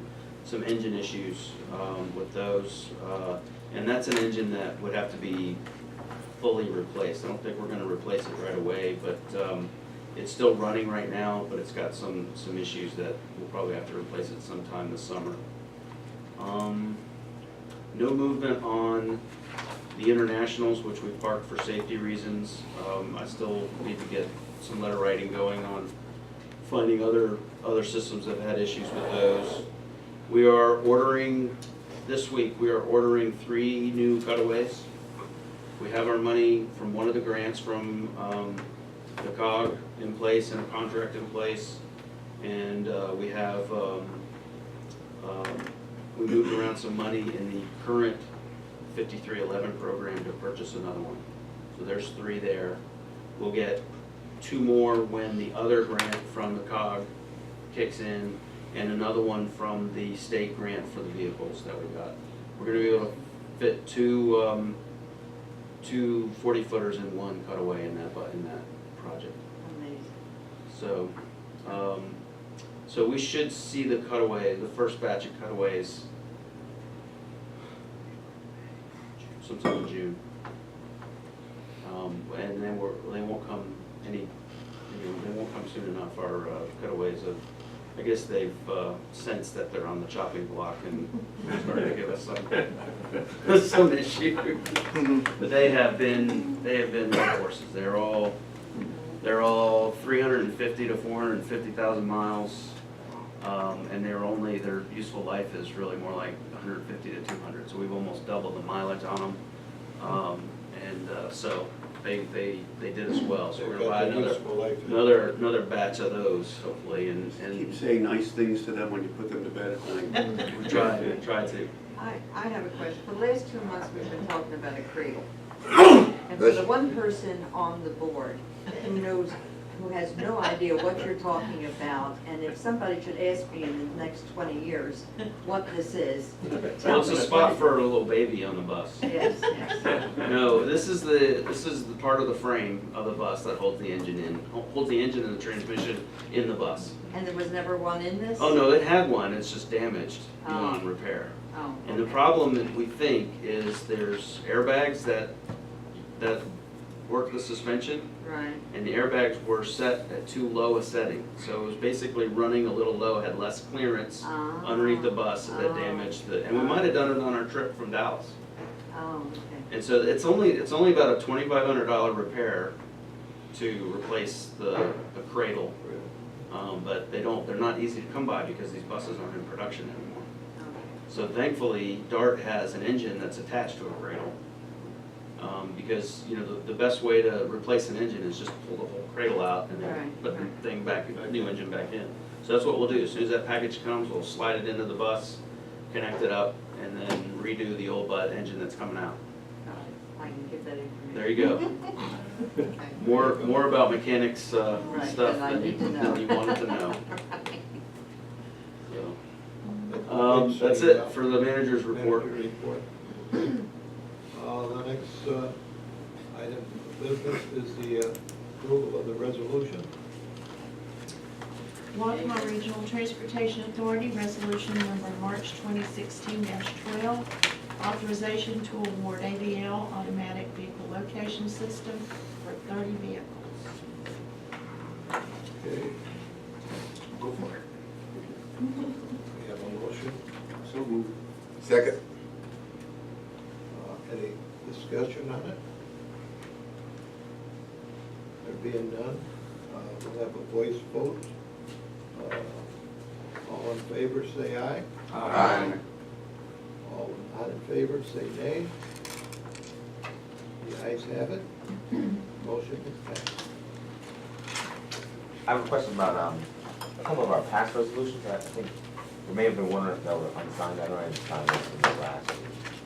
But we had a few of us were on the phone. I might not sign one. Which I can't remember which the resolution. EEO and the Wow. Title VI? Yeah. Both of those documents are into FTA. We've responded to their comments. We haven't heard back, but they should be in pretty good shape. Yeah, no, I just meant about signing the resolution itself. You don't need to worry No, about that okay. because Oh, I see. it was signed by a quorum. Okay, perfect. So as long as you have the quorum sign it, then you're okay. Okay, now I wrote down here, July of 16. That's good. No, write down August. Didn't we say August? I thought August I heard, pardon? August 1. August. I was on July 15. We'll do it sooner if we can. We're gonna get them started as soon as we can. Well, see, I'm trying to get you guys to be optimistic. July We don't 31st. want, we don't want unbridled July optimism. 31st, Brian. Okay. We want unbridled realism. Bernie, we could never get married.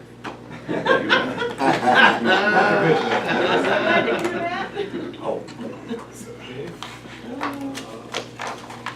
There's a executive session in one of our listings. I so move. Second. Say what we're going in To say for. why. We will be going into discussion regarding legal and personal matters. You have to take a vote. All in favor? Aye. Aye. Nay? There being none, the motion to executive session. We need Tom to To get come out of executive. Second. No vote was taken and no decision was made. Okay, we have a vote. All in favor, say aye. Aye. Nay? There's no nays, we come out of executive session. So how come we're dressing up murder and not the rest of us? Because I'm gonna be on the bus tomorrow passing out stickers, but you can, me too. Listen, my We'll get dear, everybody- I everybody had a to shirt. buy mine. Did you get yours? I had to purchase You have to give mine. it back though. I'm just gonna Okay, hold it give up. it back. We gotta clean it. Wash it first. Clean it and get it back. Is it 30? Uh, No, when you give it back. It's probably covered with. I have one, but it's not that color blue. Mr. Chair, I'm Can we ready. go Get- into we'll old, get You need one of everyone. is there any Right. old business on the next caption? You need to get on the rest of it. Full business? He's already dressed. I know, Mickey's already got his shirt. Okay, no old business. You what? Get it? No, I have no old business. No old business? Okay. There's no further discussion, then, let's, vote, no old business. I have an announcement. You got new business? No, I have an announcement. Okay. There new business? You gave us No. new business first, don't you? Oh, okay, no, I don't have new business. But then I got new Yeah. business. You got And then new? you go to announcement. Yeah. New business is I would suggest, that in the future, this board would maybe have a retreat since we, all come together and talk and got new people on board and we can have a retreat in the future. That's new business I'd like to see happen in the future. A retreat, is that what you're saying? Have one day. That'd be good. I don't know when, but just one day. Might be 2 years from now, but it'd be fine. And let's not pay $10,000 for a speaker. We don't need a speaker. No. I'll get up and speak for nothing. That'll be a Because half-day that's what retreat is then. happening. I wanna do a bunch of stuff on stuff like that. Yeah. Uh-huh. That'll be a quarter day. Yeah, right. It's That going would be down in good. size in my mind. I think it'd be good for us to go You together. guys will be asleep. No, that's my 15 team. minutes. What, do we have any announcements? I have an announcement. Next month, I'm not sure what day, we talked about it earlier in the Transportation Committee. I don't know that Brian likes us to be there with him and hold his hand or whatever he thinks we might be doing, but I think it's a valuable thing for at least some board members to be there and support him. That's right. That's Just right. let us Think know. that at all. We've got 2 dates, a possible Wednesday. Yeah, and I'll We find have out it. and I'll write. We have, I'll I let wasn't bring in it the up. last one, but, oh. Well, I think it's What was all valuable. of I them? think, Yeah. we're there as a team and. Well, it just shows them that I we agree. support I him agree. and we support Coast. I agree. We all need to wear our shirts. Hey. Oh, no, I Yeah, don't the know. back, This is a large. That's where we drank the Kool-Aid. Large. Doesn't look that No, I large. got it. Lisa That's on the sends 13th. out, What's that? I said, that's on the 13th. I thought I'd be out on the sailing. Oh. We have I'll be here on the 13th. We have committee meetings though scheduled now for the 13th. Yeah. So we have to Yeah, figure out- see. Wilson, I'll find out when Well, we it's talked happening. about, You have we talked about not needing a conversation service meeting coming up committee next month. anymore. Come, April. Well, it depends on if we get all the the information. You let us know. evaluation back. Okay. but every week Lisa sends out the schedule Right. of meetings, and I forward it to you as soon as I I know. get it. It's incorrect. So, What's on the Very good. website now is incorrect. Okay. It's the wrong date for the I time. got an email from them about That's not the agenda first items. I time gotta they've think done about that what we're too. gonna talk That's about. not the but- first time. Okay, even if we don't talk about nothing and we're there, we need to No, know. I definitely have things to talk to them about, so. And then you're becoming my favorite spammer. Okay. Please don't put me in jail. Are there any other things for, No, you don't get the jump. for discussion? I'd like to say that I do appreciate the hard work that Brian has put in his company since he's been here, you know. He has really done a good, wonderful job and, he's back against the wall, but he has really been very good at trying to get some resources available, and so I do appreciate, personally, I'm sure you probably agree that he has went to arm's length to get some things done, so I'd like to make sure that we let him know we appreciate that. Yeah, I Appreciate agree. it. Appreciate that. Well, you know, when you I'm sure evaluate that- Mr. Wilson's got my back. Always, always. And he, Thank and you, he, sir. and he promises Remember- that if we give him remember a what I bad told you? evaluation, we Yeah. won't call him up and ask You him have done. why. All right, are we adjourned or not? Do we have a motion to adjourn? So moved. Oh, what? Second. Any discussion on that? And I'd like to thank this new board member here, has done a wonderful job, both of you guys. Oh, yeah. Other fellow not here, but I'm just saying, we do have some great people here. I make a motion, we adjourn. Yeah. Second. Third. The motion